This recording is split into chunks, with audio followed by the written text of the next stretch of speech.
Last season, the Atlanta Hawks achieved something no other team could match during the entire postseason. They managed to defeat the New York Knicks not once, but twice. Get it in. McCollum fires. Hawks take the lead. 109 to 101. They ultimately came up short in the series, but Atlanta made the eventual champions work far harder than most people outside Georgia expected. For a young roster that had just lost its franchise centerpiece, that playoff run became a major turning point. Instead of spending the offseason desperately searching for a replacement, the Hawks chose a different path. They doubled down on the pieces already showing promise, addressed one of their biggest weaknesses, and built one of the NBA's deepest groups of young players and future assets. For the first time in years, Atlanta looks like a franchise following a clear blueprint rather than simply fighting to stay alive in the play-in race. This is a completely different Hawks team. Then, on January 8, 2026, Atlanta made the move many fans knew was coming but still weren't prepared to see. After more than 7 seasons as the face of the franchise, 4-time All-Star Trae Young was sent to the Washington Wizards in exchange for C.J. McCollum and Corey Kiss. Trading away a longtime cornerstone is already a massive decision, but doing it without receiving a single draft pick made the move even more surprising. Still, the bigger picture revealed Atlanta's strategy. The organization was officially putting its future in the hands of Jalen Johnson and one of the NBA's youngest cores. While the Hawks didn't receive the draft capital many expected, they gained something the front office clearly valued: financial flexibility that could help keep this young group together for years. At the time of the trade, Atlanta was 18-21 and sitting 9th in the Eastern Conference. Young had appeared in only a handful of games, and the Hawks were just 2-8 when he played. Everything suggested the season was slipping away. Then Atlanta completely changed the story. Following the All-Star break, the Hawks became one of the league's hottest teams, finishing 20-6 over their final 26 games. That was the 4th best record in the NBA during that stretch, trailing only the Spurs, Thunder, and Celtics. And this wasn't simply a lucky run. The underlying numbers backed up what everyone was seeing on the court. Atlanta had become a legitimate team. During those final months, Atlanta showed that its turnaround was no fluke. The Hawks posted a 118.3 offensive rating, good for 11th in the NBA, but their defense was where they truly separated themselves. They ranked 2nd in the league with a 108.6 defensive rating, producing a plus 9.7 net rating that placed them 4th overall. Atlanta also played at the league's 11th fastest pace and led the entire NBA in points off turnovers, averaging an incredible 22.5 per game. Suddenly, the Hawks were creating problems on both ends of the court. By the time the regular season ended, Atlanta had climbed all the way to the 6th seed with a 46-36 record, their best win total since the 2015-16 season. Then came the first round against the eventual champion Knicks. For a moment, Atlanta looked capable of delivering one of the biggest playoff upsets in recent memory. The Hawks grabbed a 2-1 series advantage and had New York under serious pressure. But championship teams know how to respond. Beginning in Game 4, the Knicks adjusted their offensive approach, regained control of the series, and never gave it back. The finish was brutal. Atlanta was crushed 140-89 in Game 6 and entered halftime down 83-36. Creating one of the most one-sided closeout performances imaginable. Still, focusing only on that final game ignores what Atlanta accomplished before it. The Hawks may have lost to the eventual champions, but they also achieved something no other team managed during New York's entire championship run: they beat the Knicks twice. Even Victor Wembanyama's Spurs couldn't accomplish that in the finals. For such a young roster, that result was far more meaningful than a simple moral victory. It showed Atlanta that its emerging identity could actually work against elite competition. Entering the offseason, the expectation was that the Hawks would be one of the NBA's most active teams. They had 3 draft picks, plenty of financial flexibility, and enough assets to make a major move if the right opportunity appeared.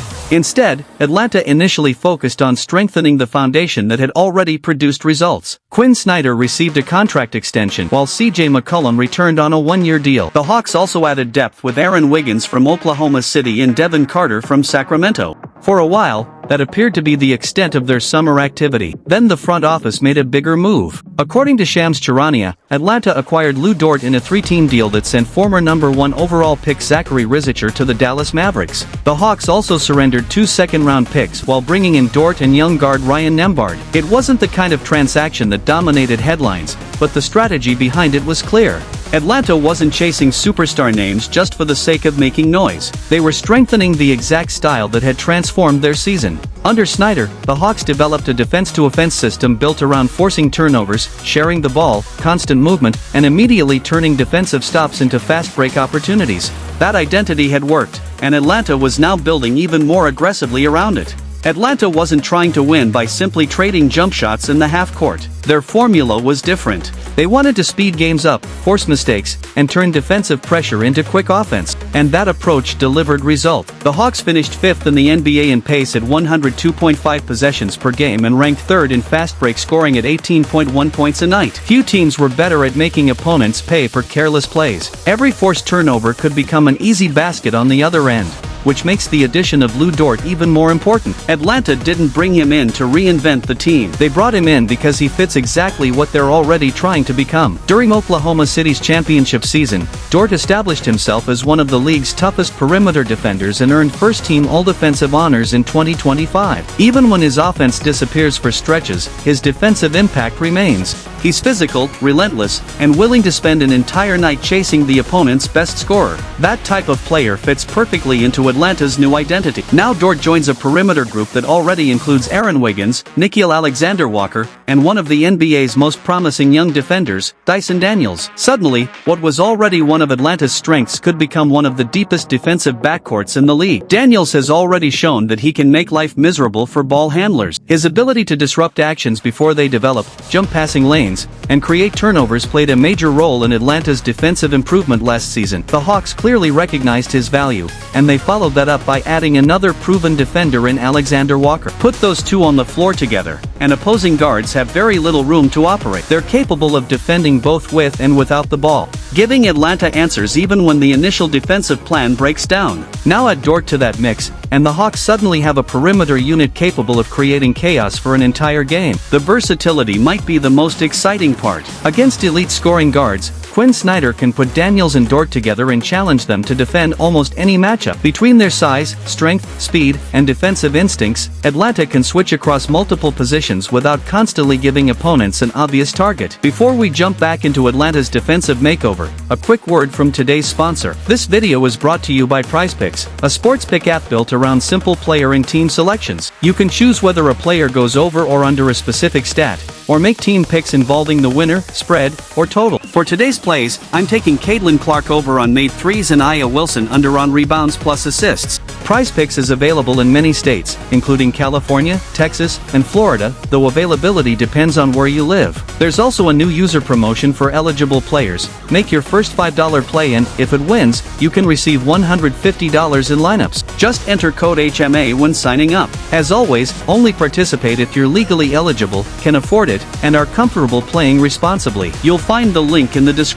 Now, let's get back to Atlanta, because this defensive depth gives the Hawks another major advantage. The biggest benefit of adding Dort may be that Daniels no longer has to handle the toughest defensive assignment every single night. Sharing that responsibility could preserve Daniels' energy and allow him to make a bigger impact in transition and on offense, areas where he still has plenty of room to develop. Dort also wasn't the only player Atlanta added with championship experience. The Hawks had already brought in Aaron Wiggins from Oklahoma City before the draft, giving the roster two players who understand what it takes to win at the highest level. They know the value of preparation, discipline, consistency, and making sacrifices throughout a long playoff run. For a young Atlanta roster still learning how to compete deep into the postseason, that experience could prove just as valuable as any statistic. Throughout the offseason, the Hawks kept coming back to the same priority: perimeter defense. With Dyson Daniels, Nickeil Alexander-Walker, Aaron Wiggins, and now Lu Dort, Atlanta has assembled one of the deepest collections of defensive guards and wings in the NBA. More importantly, that depth gives Quinn Snyder options. No matter what matchup comes their way, Atlanta can send multiple strong defenders at elite scorers without sacrificing size, physicality, or effort. Against the best backcourts and wings in the Eastern Conference, very few teams can maintain that level of defensive pressure for an entire 48 minutes. The 2026 playoffs only reinforced why this matters. The Spurs, Knicks, and Thunder all showed what elite defenses can look like on the biggest stage, and all three teams shared one major trait: quality defenders were everywhere on their roster. That's the standard Atlanta is trying to reach. The Hawks aren't at that level yet, but adding Dort moves them closer. As the NBA continues shifting toward length, versatility, and switchable defenders, Atlanta appears to be getting ahead of the trend. Finding one reliable perimeter stopper is difficult enough. Adding two in one offseason while already having Daniels and Alexander Walker on the roster is extremely rare. None of these moves created the kind of headlines that come with a superstar trade, but smart roster building doesn't always look flashy. Atlanta's front office clearly prioritized fit over headlines, and the work didn't stop on the trademark. The 2026 NBA draft could become just as important to the franchise's future, especially beyond the upcoming season. Atlanta entered draft night holding 3 selections and walked away with Kingston Flemings at number 8, Zuby Ejiofor at number 23, and Henry Vezar at number 52. The common theme connecting all 3 picks was upside. Flemings, in particular, addressed a major weakness that became obvious after the January trade. Atlanta had improved in several areas, but replacing Trae Young's shot creation was never going to be easy. His value wasn't limited to scoring his own point. He could manipulate defenses, draw multiple defenders, and create open opportunities for everyone around him. That ability became especially important when Atlanta faced New York and the game slowed down in the playoffs. In those crucial possessions, the Hawks lacked someone who could consistently beat his defender, force the defense to collapse, and then make the right play for a teammate. That weakness ultimately helped end their season. So when Atlanta was on the clock with the 8th pick,